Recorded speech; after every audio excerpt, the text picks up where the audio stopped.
Hola a todos. En este vídeo vamos a enseñar una aplicación real de la criptografía completamente homomórfica para la securización de un dispositivo IoT.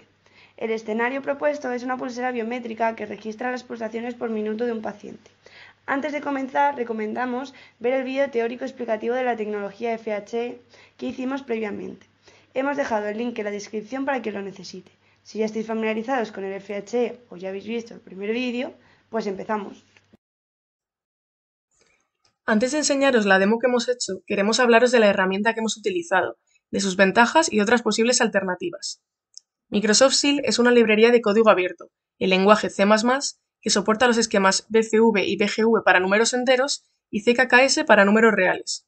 En este caso, para hacer la demo con Electron, hemos utilizado su versión para JavaScript, Node Seal, que podéis encontrar en la sección de créditos del repositorio que hemos subido a GitHub.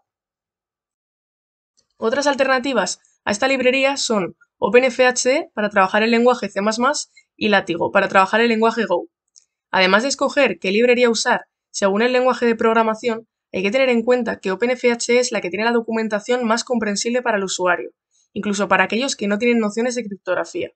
Por otro lado, Látigo es la que utiliza un lenguaje de programación que se considera más sencillo de aprender. Como hemos dicho antes, estamos simulando las pulsaciones por minuto de un usuario de una pulsera biométrica. Tened en cuenta que esto es una demostración para ver el alcance del FHE y su utilidad en el IoT, y que en un escenario real habría que distribuir toda la lógica que veis aquí entre el software de la pulsera, un servidor remoto y una base de datos. Para comenzar, hay que tener en cuenta que para utilizar el FHE, al igual que cualquier otro esquema de cifrado, hay que generar por lo menos una clave privada. En esta demo se va a generar al darle el siguiente botón. Se va a almacenar localmente en el sistema de ficheros del dispositivo donde se está ejecutando. Con estas claves creadas ya podemos empezar a cifrar datos y a operar sobre ellos. Como veis, cada 5 segundos se registra una nueva medida de las pulsaciones por minuto del usuario, simuladas dentro de un rango razonable.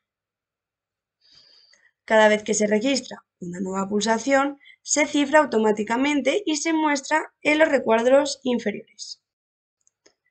Hay que tener en cuenta que esto se hace en una única aplicación, por ser una demo conceptual, pero estos datos cifrados se estarían enviando a un servidor externo. Hemos puesto que como máximo haya 5 registros simultáneos de pulsaciones, por lo que si se alcanzan, al registrarse una nueva, se sobreescribirá a la más antigua que estuviese almacenada. Así, siempre que tengamos 5 medidas, vamos a poder realizar la media de estas y obtener las pulsaciones por minuto promedio del paciente en los últimos 25 segundos. Este cálculo se va a realizar utilizando la principal propiedad del FHE, poder operar sobre datos cifrados. En otras palabras, se va a realizar la media de esas 5 pulsaciones por minuto utilizando sus valores cifrados, por lo que el servidor no conocería su contenido. Una vez calculada, se enviará de vuelta a la pulsera donde se descifraría y se le mostraría al usuario. Ahora que ya se entiende el funcionamiento general y lo que pretendemos lograr, vamos a enseñar las partes relevantes del código, las asociadas al FHE. Además de eso, como veis, se ha hecho la demo utilizando Electron. Si alguien desea reproducirla desde cero, hemos dejado un enlace al código en GitHub con todo lo necesario. Ya hemos visto cómo es la demo que queremos conseguir. Entonces ahora vamos a enseñar las partes del código relacionadas con el FHE. El primer parámetro definido es el grado del polinomio, como una potencia de 2 al trabajar con polinomios ciclotómicos. Cuanto mayor sea, el rendimiento empeora, pero a cambio abre las puertas al uso del procesamiento por lotes, permitiendo cifrar varios mensajes en un único ciphertext o texto cifrado. El array de tamaños de bit se utiliza posteriormente para crear el módulo del coeficiente. Ese parámetro nace de la suma de los valores de ese array. Cuanto mayor logremos que sea, más capacidad de cómputo vamos a tener en el sistema, ya que aumentamos el presupuesto de ruido que podemos utilizar. A pesar de esa mejora, no podemos escoger los valores que queramos. Por un lado, tiene una cota superior de hasta 60 bits para cada uno de ellos individualmente. Por otro, según el grado del polinomio escogido, tendremos una cota superior para la suma de todos ellos juntos. Finalmente, la escala que vamos a utilizar para el codificador surge de una potencia de 2, cuyo exponente es el tamaño de bit más pequeño que hayamos puesto en nuestro array. Estos parámetros han sido estudiados en términos de seguridad y latencia, y son óptimos para este tipo de demos, pero según la funcionalidad que se quiera dar y el esquema de cifrado que se use, se deberán ajustar a cada caso particular. Una vez inicializada la librería de Microsoft Shield, lo primero es determinar que se va a usar el esquema CKKS para números reales, ya que esta librería también soporta BFV y BGV para números enteros. Como ya hemos explicado, se definen el grado del polinomio y el módulo del coeficiente, y con ello construimos un contexto de cifrado, marcando que usaremos un nivel de seguridad de 128 bits. Como usuarios, únicamente nos interesa guardar nuestra clave privada, que es la que nos permite descifrar los datos. Para ello, creamos un objeto de tipo generador de claves y creamos una nueva clave privada, que almacenamos en formato base64 si no existía previamente.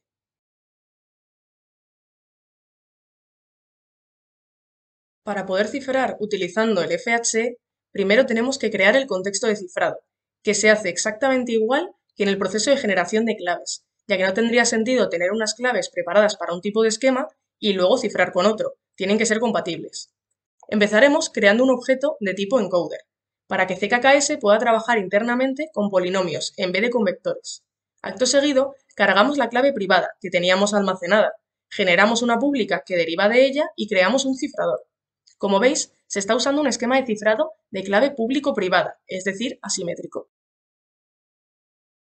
Una vez creados los objetos para codificar y cifrar, empezamos codificando la medida de pulsaciones del usuario, utilizando la escala que explicamos junto con el resto de parámetros. Finalmente, lo ciframos de forma asimétrica y lo devolvemos en formato base64 para que se pudiese enviar, por ejemplo, como campo de un JSON a través de HTTPS a un servidor remoto. Para poder calcular una media con FHE, una vez creado el contexto de cifrado, nuevamente, igual que en los casos anteriores, creamos un objeto de tipo evaluador. Este es el que nos permite hacer operaciones sobre datos cifrados. A este método le pasamos un array, con los datos cifrados de las pulsaciones en base64, por lo que hay que cargarlos en un objeto de tipo ciphertext, para que la librería los pueda utilizar, y luego irlos sumando recursivamente hasta tener una variable final que sea la suma de todos ellos. Realmente, se podría hacer de una forma mucho más sencilla, utilizando las claves de Galois, pero empeoraría significativamente la latencia y dejaría de ser viable en un escenario de IoT. Finalmente, se devuelve la suma de todos los datos cifrados en base64. Hay que tener en cuenta que la división entre 5 para obtener la media final no se puede hacer en cifrado, porque esta librería solo soporta suma y multiplicación cifrada. Si se quieren usar operaciones más complejas, existen otras librerías de código abierto disponibles que lo permitirían. Para poder descifrar un dato que había sido cifrado con FHE, una vez creado el contexto de cifrado, igual que en los casos anteriores, y un objeto codificador, cargamos la clave privada, como hicimos en el caso del cifrado, pero esta vez para crear un objeto de tipo descifrador. Como el proceso seguido anteriormente era codificar y luego cifrar, ahora se tiene que hacer a la inversa. Primero descifrar y luego descodificar. El resultado final es la primera posición del ciphertext, ya que internamente funciona como una matriz. Una vez vistos los métodos del FHE, ya se puede entender la lógica que sigue la demo. Aquí podéis ver los pasos que se siguen para obtener la media. Primero se calcula la media de todos los datos cifrados, que se haría en un servidor. Luego el cliente lo descifraría localmente y lo dividiría entre 5. Y este es el resultado final. Adicionalmente, hemos añadido un umbral para que se muestre en rojo o en verde la media de pulsaciones por minuto para avisar al usuario de si está o no en un rango recomendable para su salud. Esperamos que os haya gustado el vídeo y que hayáis podido entender un poco mejor cómo funciona el FHE internamente y cómo aplicarlo a un caso real. Si alguien quiere ver todo el código con calma y en detalle, os recuerdo que está en la descripción de este vídeo en un repositorio de GitHub. Muchas gracias por vuestro tiempo. Hasta otra.